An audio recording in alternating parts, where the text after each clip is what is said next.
dan belanja daerah tahun anggaran 2025. Tujuan yang ingin dicapai dalam penyelenggaraan seminar Al-Quran ini adalah meningkatkan pemahaman dan interaksi umat Islam dengan Al-Quran serta memperkuat akhlak dan motivasi untuk menjalankan nilai-nilai Al-Quran dalam kehidupan sehari-hari, khususnya dalam merawat kerukunan dan melestarikan lingkungan.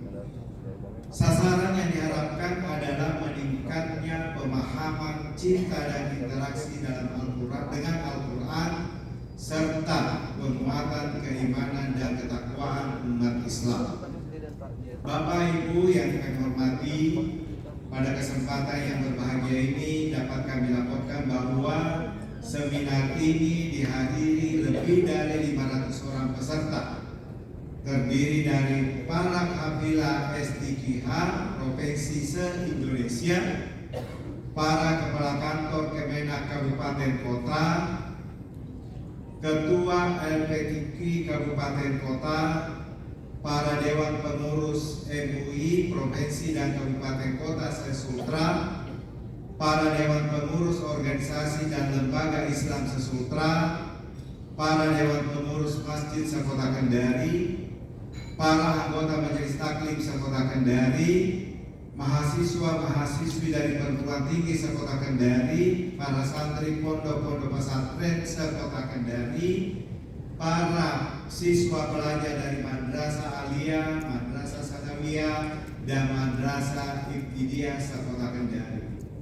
Waktu dan tempat pelaksanaan dilakukan di Ballroom Hotel Claro Kendari pada hari ini Jumat 17 Oktober 2025. Bapak Ibu yang saya hormati, seminar ini dilaksanakan berdasarkan dokumen pelaksanaan anggaran atau DIPA Biro Kesejahteraan Rakyat Sekretariat Daerah Provinsi Sulawesi Tenggara tahun anggaran 2025.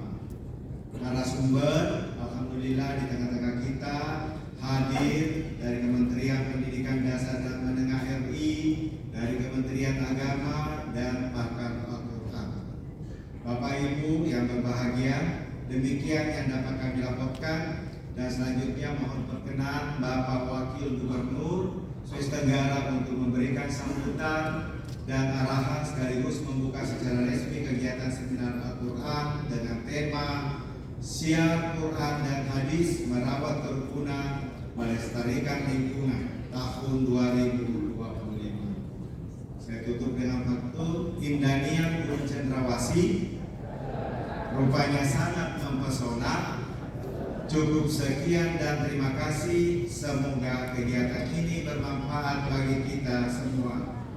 Nasrul minallahi wa fathul qarib wa basyiril mu'minin wa billahi taufiq wa hidayah. Wassalamualaikum warahmatullahi wabarakatuh.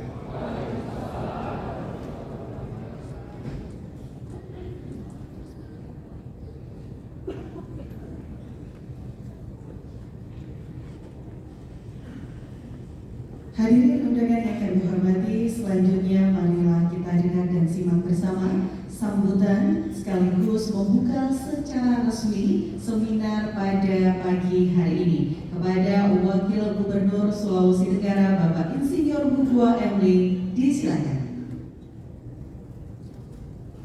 Boleh kita beri tepuk tangan yang meriah untuk memberi langkah beliau. Kami silakan.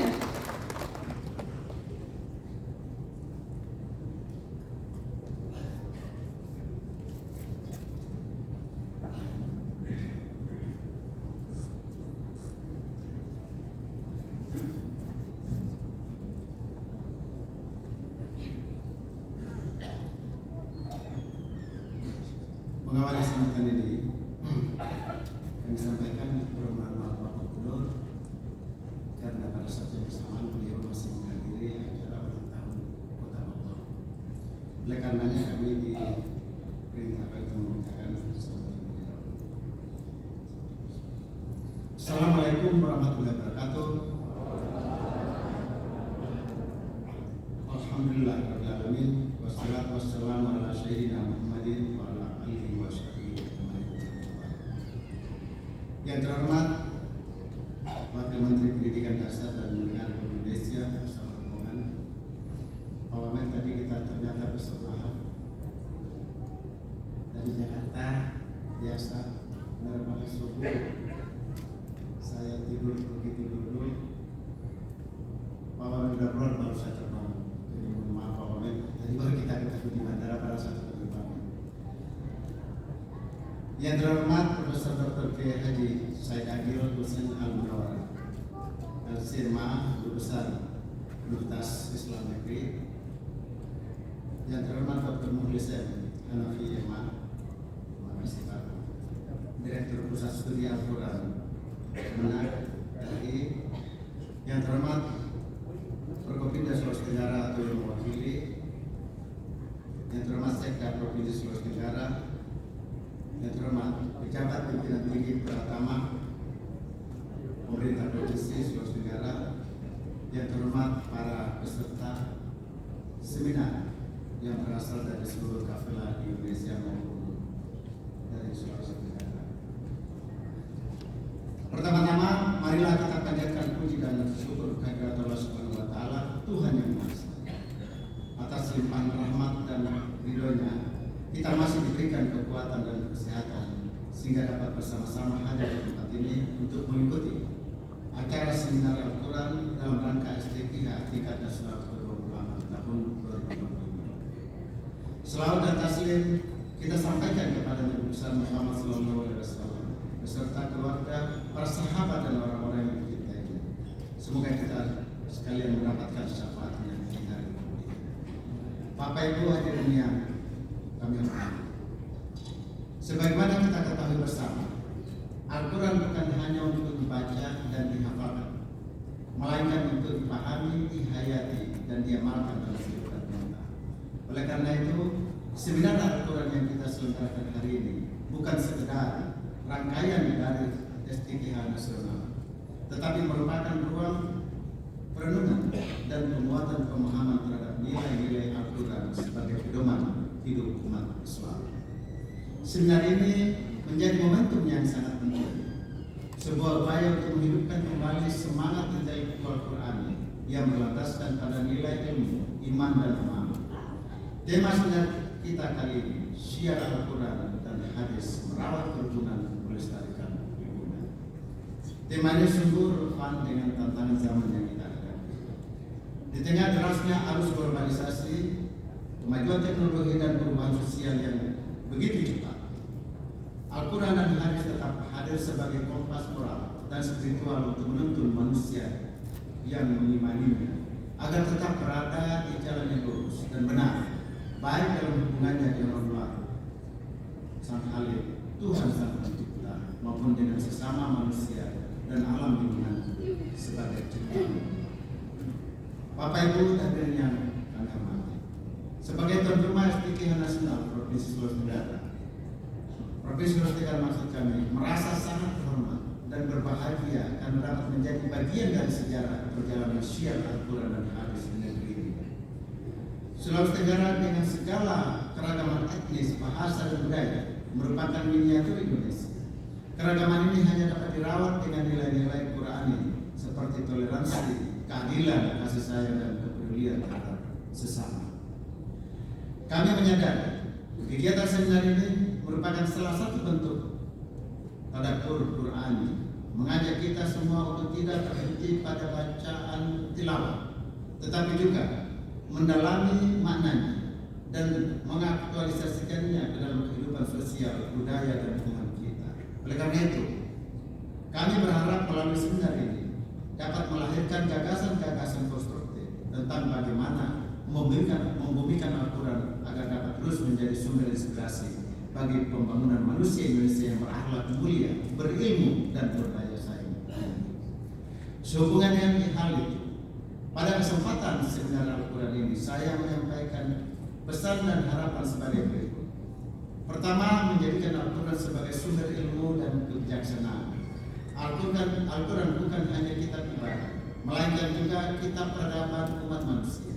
Di dalamnya terdapat petunjuk tentang ilmu pengetahuan, tata nilai kemanusiaan dan prinsip-prinsip pembangunan, sebagaimana firman Allah Subhanahu wa Ta'ala yang artinya, bacalah dengan nama Tuhanmu yang telah menciptakan.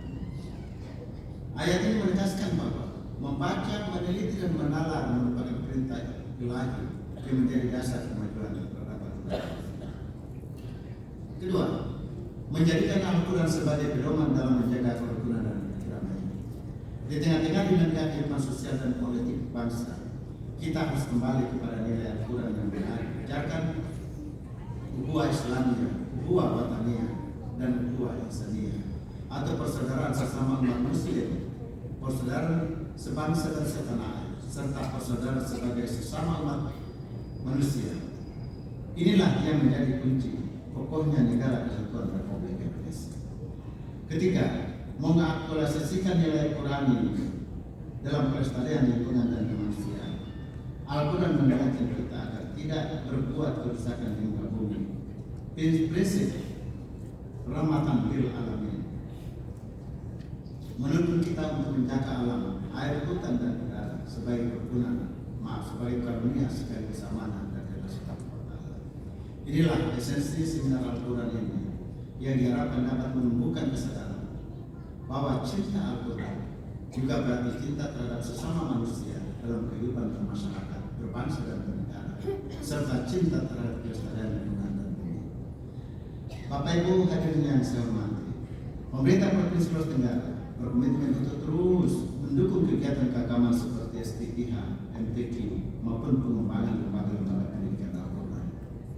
Kami percaya pembangunan spiritual dan moral adalah fondasi dasar keberhasilan pembangunan ekonomi, sosial dan budaya. Negeri yang maju adalah negeri yang rakyatnya dekat dengan Al-Quran, cinta ilmu dan menjunjung tinggi nilai-nilai kemanusiaan.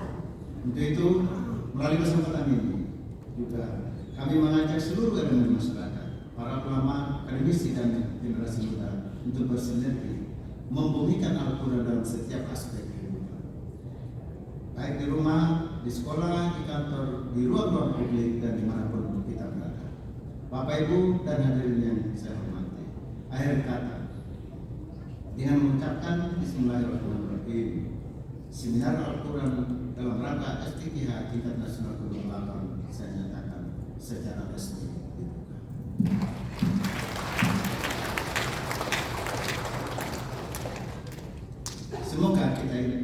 Semoga kegiatan ini berjalan lancar, melahirkan pemikiran yang mencerahkan dan membawa keberkahan bagi seluruh manusia. Semoga pula seluruh rangkaian STIH nasional tahun ini menjadi ladang amal, memperkuat ukhuwah dan meneguhkan ilmu kita dalam menjaga syiar Al-Quran di bumi Indonesia. Sekian dan terima kasih. Wabillahi taufiq wal hidayah. Wassalamualaikum warahmatullahi wabarakatuh. Gubernur Sulawesi Tenggara, Mahyudin Rateni Purnama, Andi Sumantri selesai.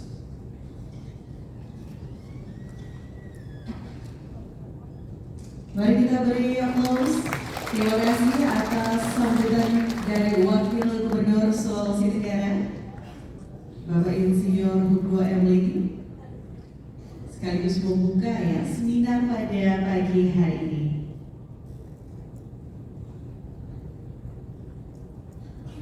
Hadirin undangan yang berbahagia, selanjutnya marilah kita dengarkan keynote speech dari Wakil Menteri Pendidikan Dasar dan Menengah Republik Indonesia. Boleh kita tepuk tangannya yang meriah. Kami mengundang dengan hormat Bapak Dr. Fajar Riza Ulhad MA. Dengan hormat disilakan.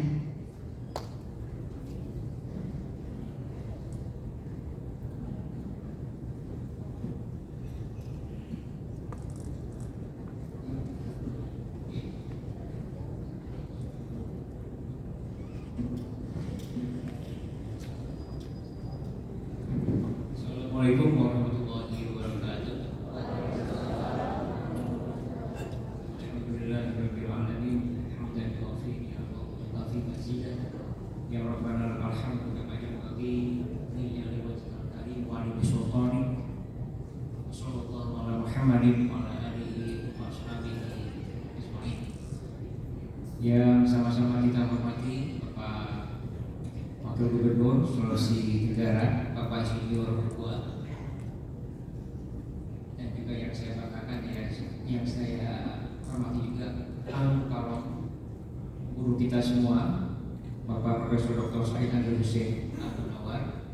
Beliau juga adalah Menteri Agama Yang saya hormati Bapak Sekda, Bapak Asrul dan juga tentunya Bapak Mukhlis Hanafi, Direktur Pusat Studi Al-Quran. Kemudian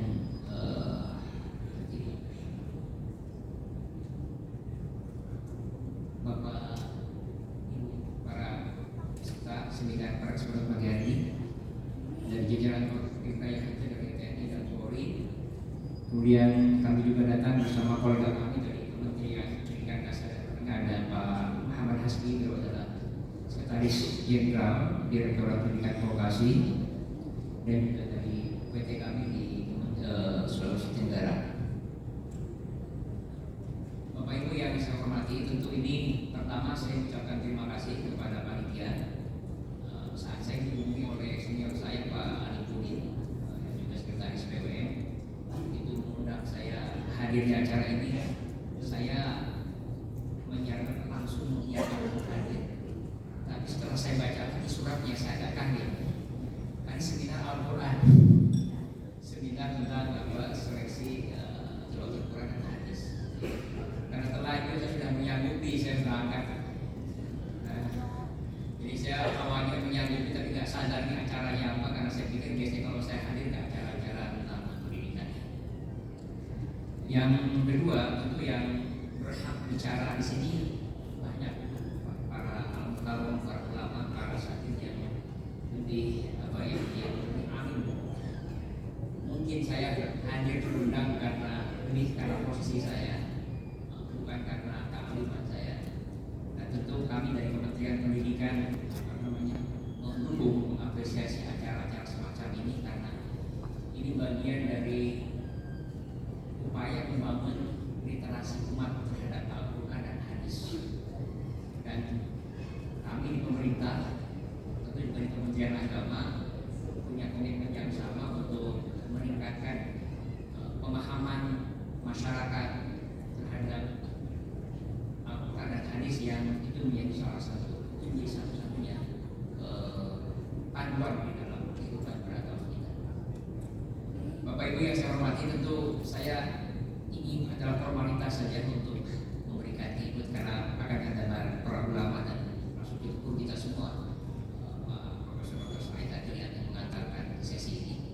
Saya hanya ingin mengatakan bahwa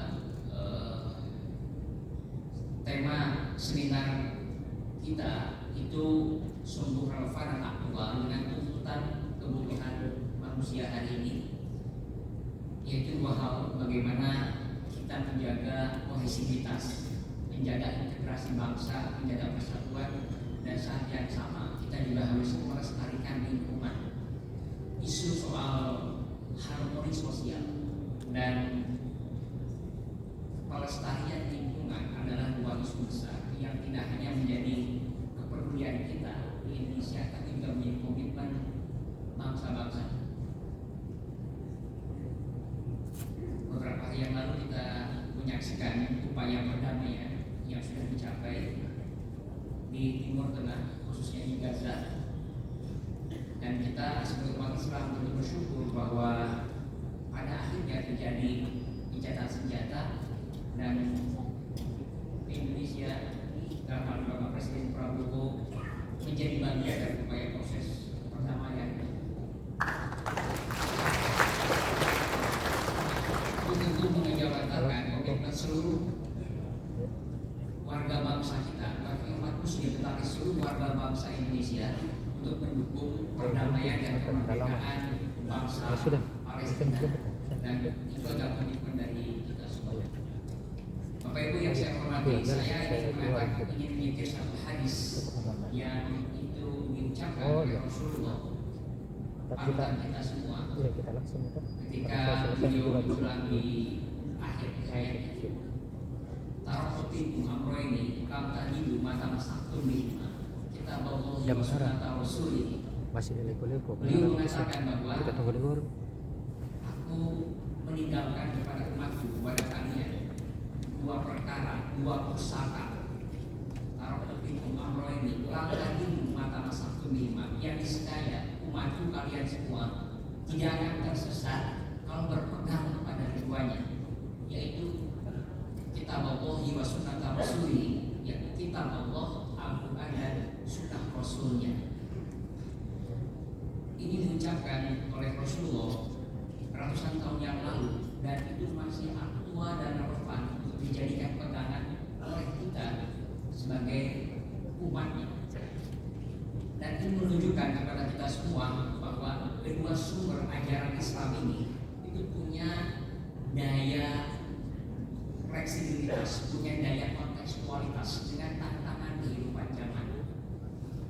Tentu di dalam Al-Quran, termasuk di dalam hadis, ada ayat-ayat yang sifatnya qat'i, yang sudah pasti, yang dianggap tidak memerlukan penafsiran. Tentu juga banyak di dalam Al-Quran, termasuk di dalam hadis, yang juga sifatnya zonni, yang membutuhkan interpretasi pemahaman manusia. Keseimbangan antara qat'i dan doni ini itu membuat umat Islam itu bisa kontekstual, bisa lebih relevan dengan kehidupan dan tidak ditinggalkan oleh umatnya. Dan saya punya satu pandangan bahwa Al-Quran dan hadis ini itu menjadi oase kehidupan ketika kita bisa menerjemahkannya di dalam kehidupan sehari-hari lebih operasional dan kontekstual dengan kehidupan masyarakatnya. Kedua sumber ini itu adalah petunjuk, ya, itu disampaikan di dalam surat Al-Baqarah 185. Syahrul Ramadan alladzi unzila fil Qur'an hudan linnasi wa bayyinatin minal huda wal furqan. Allah telah menurunkan Al-Quran sebagai petunjuk di bulan Ramadan, dan petunjuk ini akan menjadi pegangan umat manusia, termasuk juga bisa membedakan bainal haq wal batil, bisa menentukan mana yang benar, mana yang salah, mana yang munkar, mana yang makruh. Banyak ahli tafsir yang memberikan terjemahan kata hudan linnas, bahwa Al-Quran itu adalah sumber petunjuk, pegangan bagi manusia. Ahli tafsir seperti Ibnu Katsir misalnya menafsirkan kata linnas itu bermakna ammah, bermakna umum, bahwa kerahmatan Al-Quran itu harusnya dirasakan, dinikmati oleh semesta alam, tidak melihat golongannya apa, sukunya apa, bahasanya apa, termasuk agamanya apa, karena ammah sifatnya, umum, sehingga kita tiap hari minimal ketika melakukan sholat membaca Bismillahirrahmanirrahim atas nama Allah yang Maha Pengasih dan Maha Penyayang, Allah yang Maha Pengasih Ar-Rahman. Sehingga itu doktrin yang kita pegang selama ini, bahwa sesungguhnya kehadiran Islam di muka bumi itu adalah inna wa ma arsalnaka illa rahmatan lil alamin. Lil alamin itulah yang menjadi dasar bahwa Al-Quran itu menjadi petunjuk kepada umat manusia, bukan hanya kepada umat Islam semata. Hudan linnas. Dan banyak ahli tafsir juga mencari apa sih kata hudan di sini, di samping sebagai petunjuk. Ada yang mengatakan bahwa hudan di sini ditafsirkan itu adalah dolalatun wa irsyadun ila sabilil mustaqim, bahwa kata petunjuk itu bermakna dolal dan dalalah petunjuk, wa irsyadun dan bimbingan. Untuk apa? Supaya kita bisa mencari jalan yang lurus, ila sabilil mustaqim. Jadi umat manusia ketika, khususnya umat Islam, ketika berpegang kepada Al-Quran dan Sunnah, diharapkan dia tidak tersesat dan bisa mencapai jalan yang lurus, sabilil mustaqim. Bagaimana caranya kita bisa mencapai jalan sabilil mustaqim? Tentu kita memegang teguh agama kita. Ada banyak ulama yang mendefinisikan apa itu agama. Izinkan saya mengutip salah satu pendapat yang mendefinisikan apa itu agama. Ma huwa din ad-din ma syara'allahu ala lisani anbiya'i minal awamiri wan nawahi wa irsyadati bisolihil ibadi dunyahum wa ukhrahum. Itu salah satu pendapat mengenai apa definisi agama. Agama itu adalah apa-apa yang telah disyariatkan oleh Allah kepada para nabi-Nya. Ma'amallahu ma'alisani anbiya'ihi. Agama ini punya 3 unsur, punya 3 komponen. Pertama, terdiri dari minal awamiri, terdiri dari banyak perintah. Agama itu isinya perintah, salah satunya itu minal awamir. Perintah ini tujuannya apa? Memandu kita untuk menjadi orang yang baik, orang yang soleh. Itu perintah. Tentu kalau perintah itu dilanggar ada konsekuensinya. Tetapi di samping juga ada perintah, agama ini berisi yang kedua, minan nawahi, larangan-larangan. Maka kalau ada perintah pasti ada larangan kan? Ini satu hukum keseimbangan. Kalau ada yang ma'ruf pasti ada yang munkar. Jadi tetapi agama ini tidak hanya semata berisi tentang perintah dan larangan, tapi juga berisi yang ketiga apa? Wal irsyadati, petunjuk.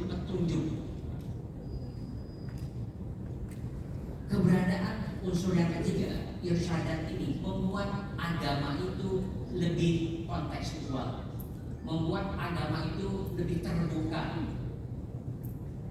membuat agama itu bisa mengakomodasi keragaman. Wal irsyadat, petunjuk. Kenapa? Karena tujuan agama itu adalah isolihil ibadi, untuk kemaslahatan hamba-hambanya, dunyahum wa ukhrahum, baik di dunia dan di akhirat. Saya ingin menggarisbawahi dari definisi agama ini kata-kata irsyadat. Menurut ahli tafsir seperti Fakhruddin Ar-Razi yang menulis kitab Mafatihul Ghaib, ya. Kata irsyadat ini merupakan padanan kata atau sinonim kata dari kata Buddha yang tadi di dalam ayat hudan linnas. Jadi hudan linnasi itu salah satu maknanya menurut Fakhruddin Ar-Razi itu adalah irsyadat, bahwa yang namanya petunjuk, hudan dan isyarat sama. Nah, apa yang disebut dengan irsyad? Ulama seperti katakanlah Tabari dan Ibnu Katsir itu menafsirkan yang namanya irsyad itu maknanya bisa dua, ya petunjuk, tetapi juga bisa bermakna pengajaran, taklim, irsyadun wa taklimun. Jadi proses kita mencari hidayah, proses kita mencari jalan kebaikan itu adalah satu proses yang tidak selalu sifatnya itu taklimi atau dipaksakan, tetapi juga ada proses belajar, irsyadun wa ta'limun. Satu contoh terbaik dari ilustrasi ini adalah ketika Nabi Musa alaihissalam diperintah oleh Allah untuk berburu, untuk nyamperin lagi ke seseorang yang bernama Nabi Khidir. Nabi Musa itu adalah salah satu ulul azmi, rasul yang punya makom tertinggi. Jadi punya kedudukan istimewa Nabi Musa ini. Artinya punya kearifan, punya kebijakan, punya kedalaman ilmu yang luar biasa. Tetapi oleh Allah diperintahkan Nabi Musa itu untuk nyampe kembali, berburu kembali ke seseorang yang awalnya beliau nggak kenal. Itu yang dikenal dengan Nabi Khidir. Qala lahu Musa hal attabi'uka ala tu'allimani mimma ullimta rusyda. Surat Al-Kahfi. Nabi Musa berkata pada Nabi Khidir, qala lahu Musa hal attabi'uka ala tu'allimani. Apakah aku diizinkan untuk mengikuti kamu supaya kau bisa mengajarkan kepadaku mimma ullimta rusyda, apa-apa yang telah kamu dapatkan berupa petunjuk-petunjuk itu. Makna rusda di dalam ayat ini adalah bermakna taklim, bimbingan. bahwa Nabi Musa juga mencapai jalan yang lurus, kearifan dan juga pengetahuan, tetap harus mengalami proses bimbingan. Artinya apa? Belajar. Nah, karena saya domainnya Kementerian Pendidikan, izinkan saya menyinggung soal ini biar kelihatan saya bicara urusan agama atau hubungannya. Nah, saya ingin mengatakan bahwa proses kita untuk menjadi manusia yang bertakwa, yang berakhlak, itu ada satu proses panjang yang disebut dengan taklim. Sejak dari pendidikan, bahkan dari keluarga, sejak dari keluarga, pendidikan anak usia dini, SD, SMP, SMA dan SMK hingga perguruan tinggi. Sehingga kalau kita ingin generasi kita dan kita sendiri mengamalkan dan mengejawantahkan nilai-nilai Al-Quran, maka prosesnya salah satunya adalah proses pendidikan, proses taklim, proses tarbiyah. Dan itu dilakukan secara berkelanjutan, berkesinambungan. Pendidikan tidak seperti kita mendapat ilham, tidak seperti mendapat wangsit. Nabi mendapat wahyu lain cerita, punya keistimewaan. Kita sebagai manusia biasa untuk mendapatkan pengetahuan, prosesnya adalah belajar, taklim, dan itu dilakukan secara berkelanjutan, berkesinambungan. Bahkan orang udah doktor pun, udah profesor pun, itu dituntut untuk terus belajar. Bagaimana umat Islam bisa merelevansikan dirinya di era hari ini ketika tantangan teknologi berkembang sangat cepat, ketika kecerdasan buatan sudah menjadi bagian dari kehidupan kita sehari-hari. Bagaimana Al-Quran, bagaimana hadis itu masih bisa relevan di era kecerdasan buatan, itu menarik dibahas nampaknya di kalangan anak-anak muda. Kalau kita kan generasi kolonial lah ya, seperti saya, bukan generasi kolonial, tapi di generasi Z, di generasi Alpha, mereka butuh penjelasan apa sih fungsi Al-Quran dan hadis bagi mereka dalam kehidupan mereka yang tiap hari mainannya TikTok, yang tiap hari mainnya Instagram, yang tiap hari lihat YouTube. Tentu di dalam YouTube banyak podcast yang bermanfaat. Para ustaz, para ulama, banyak podcast yang isinya itu ceramah-ceramah keagamaan. Tetapi tentunya perlu jadi satu tuntunan, satu bimbingan agar ketika anak-anak kita belajar ilmu agama di media sosial, di kanal YouTube, perlu pendampingan. Nah, karena banyak juga orang belajar tidak punya dasar, tidak yang mengarahkan, akhirnya dia memahami ajaran itu menjadi salah kaprah. Kalau kita baca beberapa hasil penelitian, kenapa ada sebagian anak-anak muda kita yang terpapar pandangan yang katakan ekstrim, pandangan yang radikal, bahkan mungkin teroris, itu kan salah satu sumbernya adalah pengaruh dari media sosial.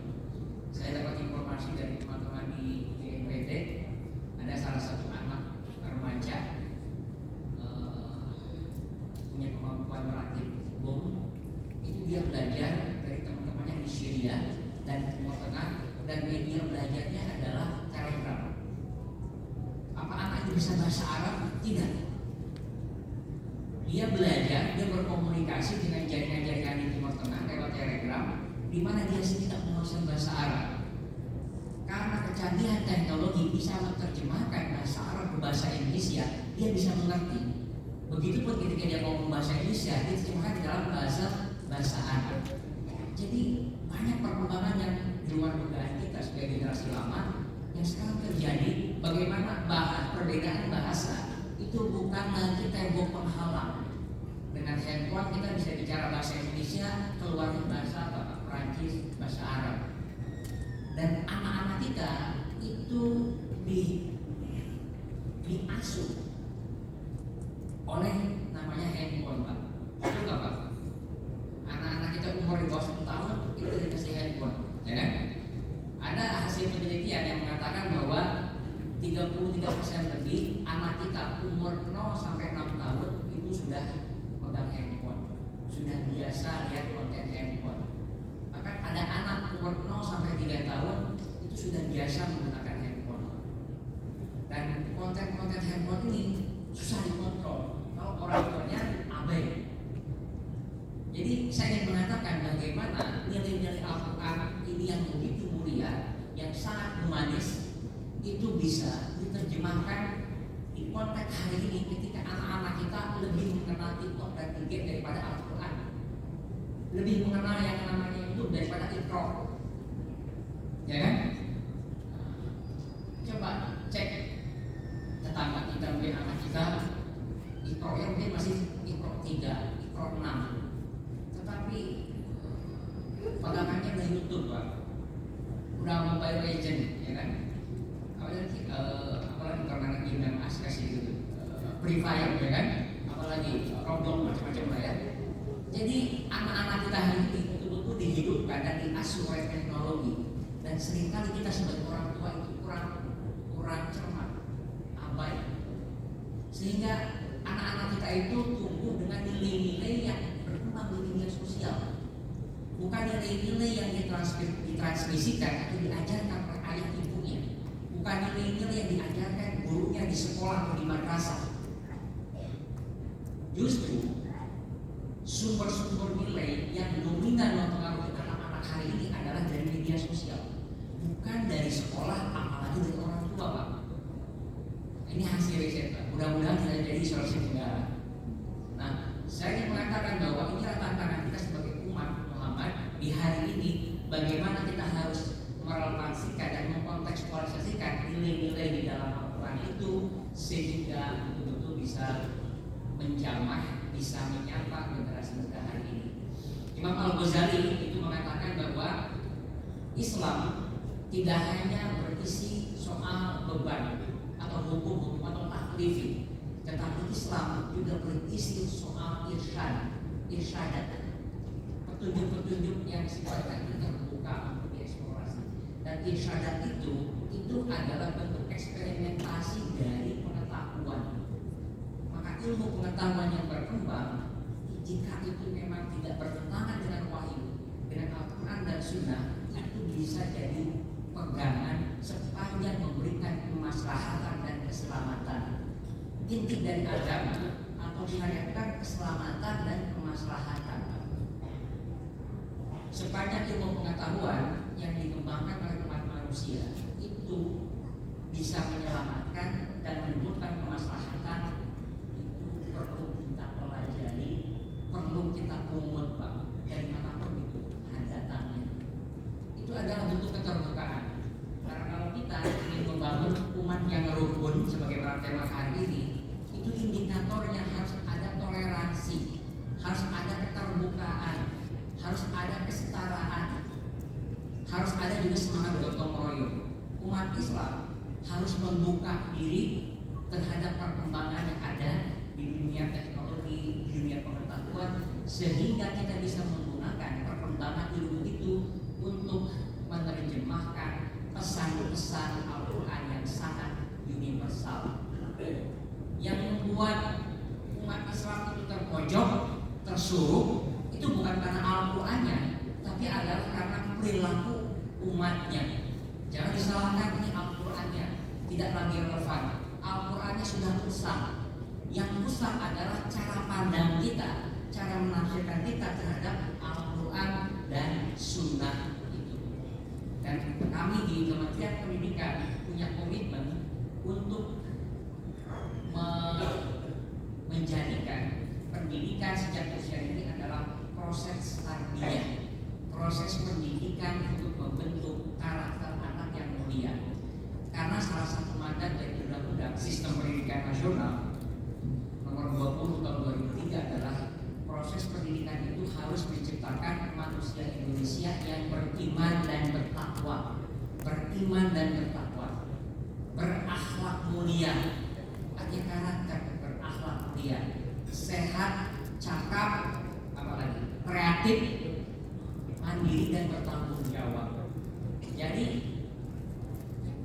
kami di Kementerian Pendidikan tidak bisa bekerja sendiri tanpa dukungan orang tua, tanpa dukungan sekolah dan madrasah, juga tanpa dukungan para ulama, para ustadz. Karena proses pembentukan seorang anak tidak hanya berlaku di sekolah, tetapi juga terjadi di rumah tangga, di masyarakat.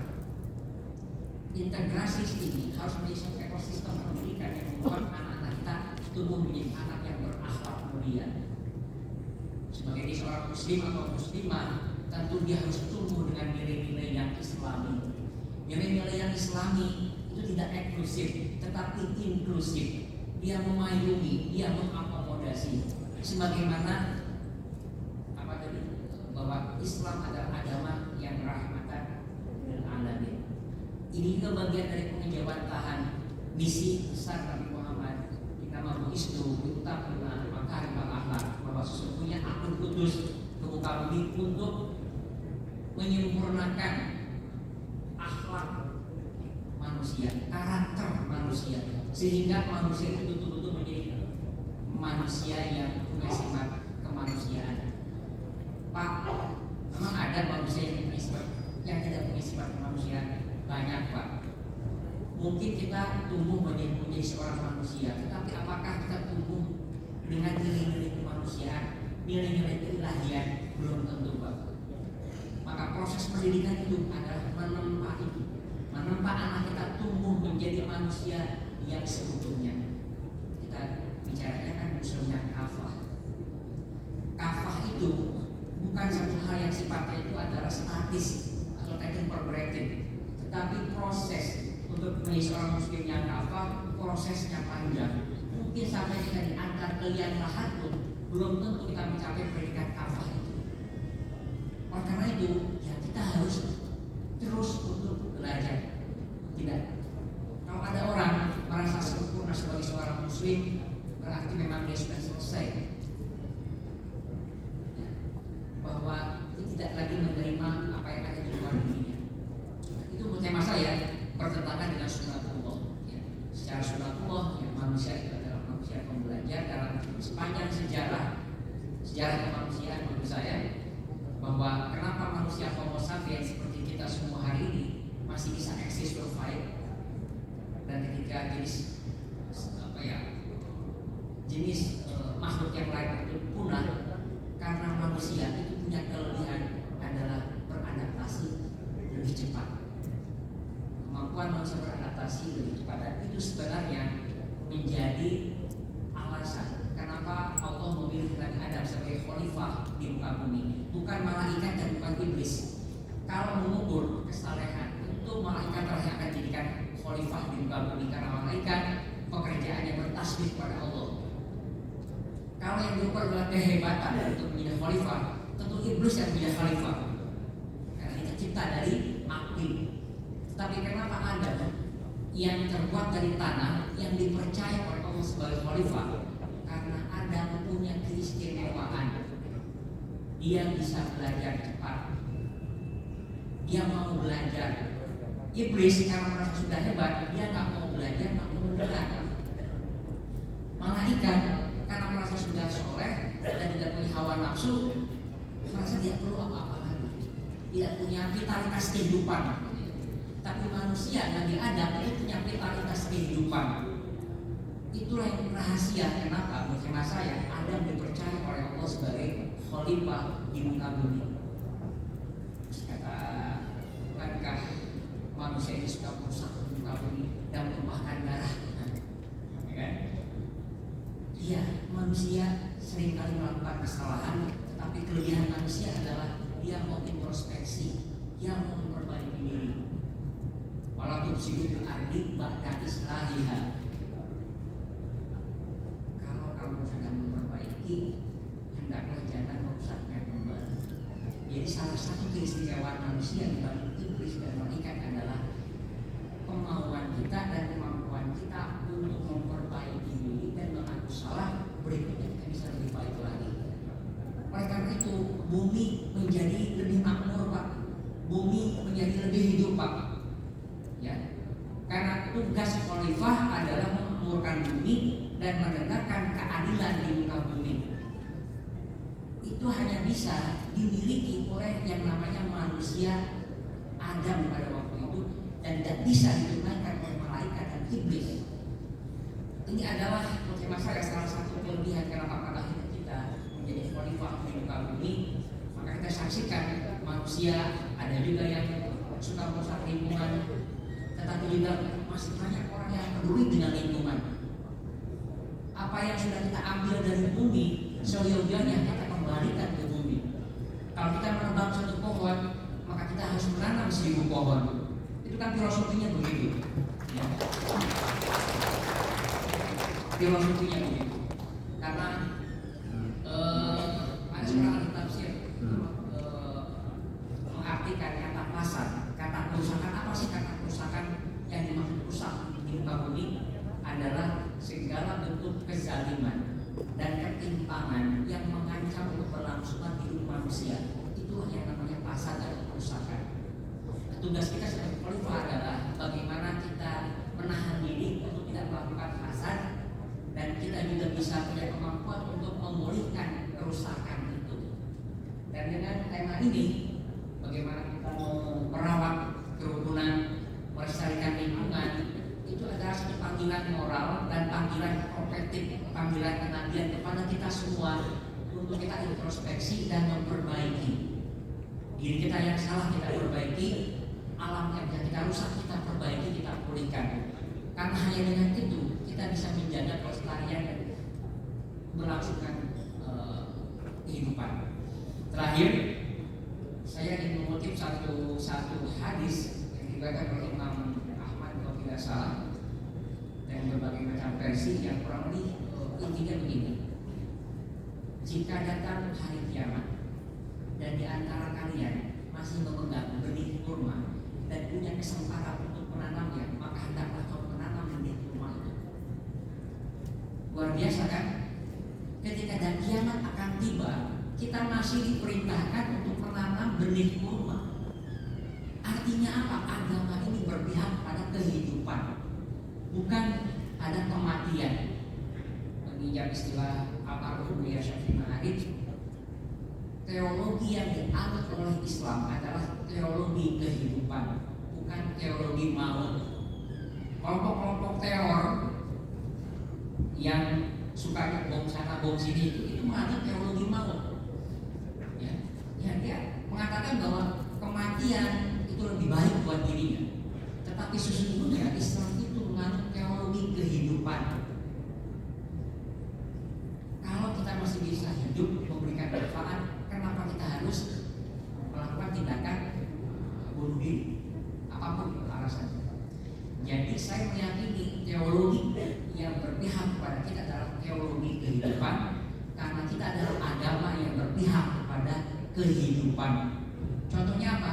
Menjelang kiamat sekalipun umat kita, umat Muhammad masih diperintahkan untuk menanam biji kurma. Bagi kita mungkin bisa biji kelapa, ya, bisa pohon jati, bisa pohon pinus, macam-macam. Itu saya pikir pesan yang ingin saya sampaikan, bahwa proses menjaga lingkungan dan juga menjaga aktivitas masyarakat itu punya akar yang mendalam dari ajaran agama Islam. Dan itu kalau kita lakukan, menjaga lingkungan, merawat kehidupan, itu mencerminkan permujawahan kita sebagai seorang muslim yang soleh, seorang muslimah yang solehah.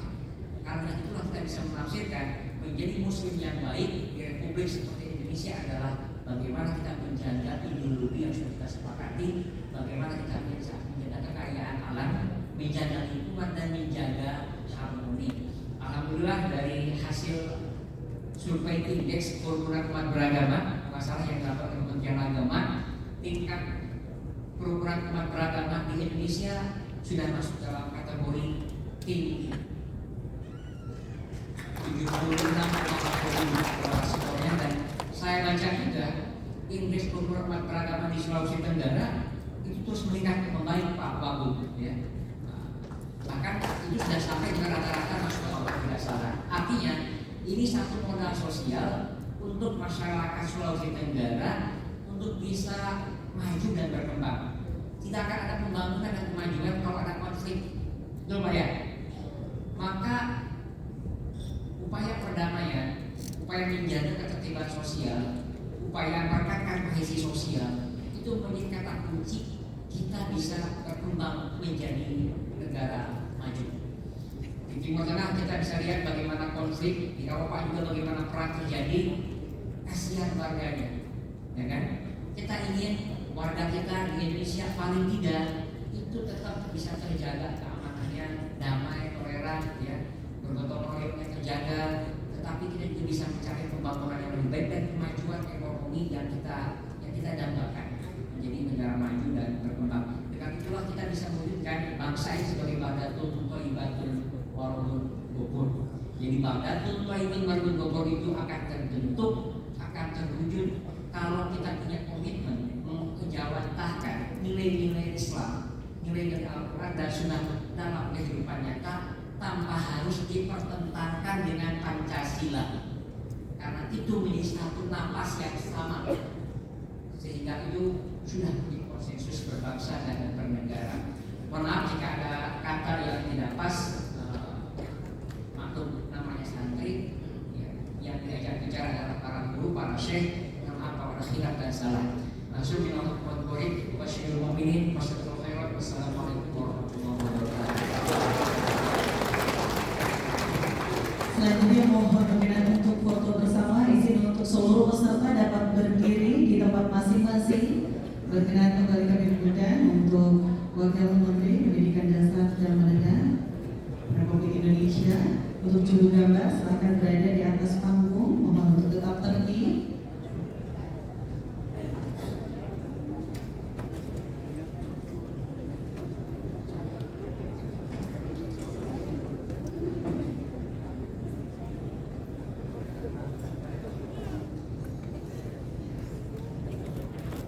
Baik, isi untuk yang bagian kosong kiri kanan.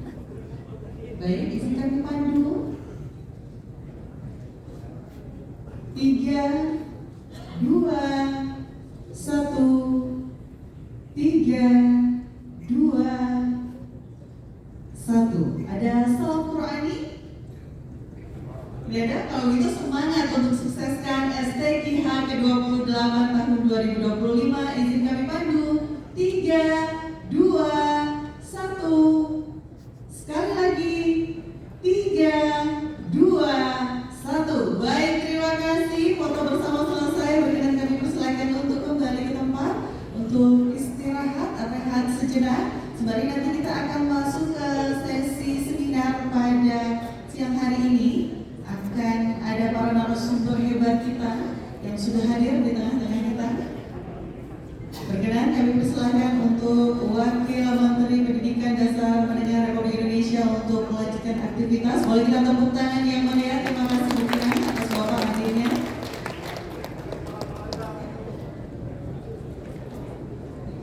Dan Bapak Ibu hadirin undangan yang kami hormati, kami persilakan untuk menikmati coffee break yang dapat diambil di depan ya, kurang lebih 10 menit. Izin kita akan lanjutkan untuk sesi seminar ya, pemaparan para narasumber. Jadi mohon Bapak Ibu untuk tidak meninggalkan tempat acara, silakan diambil pendapatnya dan kembali ke kursi masing-masing. Kurang lebih 5 menit, boleh dibantu Bapak Ibu dapat diambil pendapatnya lalu langsung masuk ke ruang acara. Karena kita akan lanjutkan dengan sesi seminar talk show pada hari ini. Terima kasih.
persilahkan izin untuk Bapak Ibu yang masih berada di luar ruangan untuk dapat memasuki ruang acara kembali dan menempati kursi yang telah disediakan.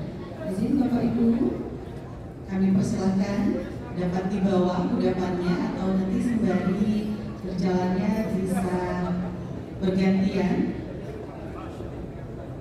untuk mengambil coffee break. Jadi kami persilahkan kembali untuk menempati kursi yang telah disediakan karena saat lagi kita akan segera memasuki sesi diskusi atau paparan dari para narasumber kita. Tentunya pada hari ini hari Jumat, waktu juga terbatas, jadi mohon kerjasamanya Bapak Ibu untuk kembali ke ruang acara.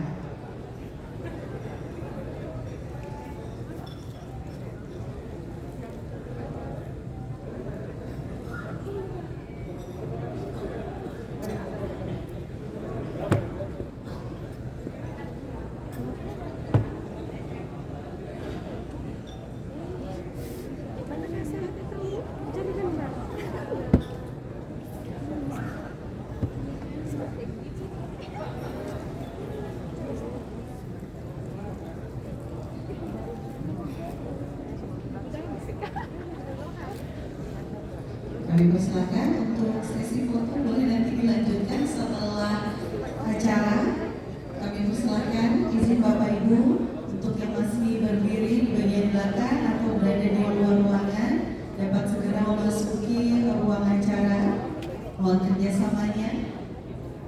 Mengingat hari ini hari Jumat Bapak Ibu, waktu kita cukup singkat dan untuk hari ini di seminar Quran, insya Allah kita akan duduk bersama berdiskusi ya. Bisa ada tanya jawab dan juga akan mendengarkan paparan dari para narasumber kita yang sangat luar biasa yang sudah hadir di tengah-tengah kita. Izin Bapak Ibu. Dan untuk sesi ini akan dipandu oleh moderator kita yang tidak kalah luar biasanya. Sudah hadir Rektor Institut Agama Islam Negeri Kota Kendari, ada Bapak Profesor Insinyur Husain Insawan MAG selaku moderator kita pada sesi kali ini. Kami persilakan untuk naik ke atas panggung. Boleh tepuk tangannya Bapak Ibu untuk moderator kita. Nanti akan memandu jalannya sesi seminar pada pagi hari ini. Kami persilakan.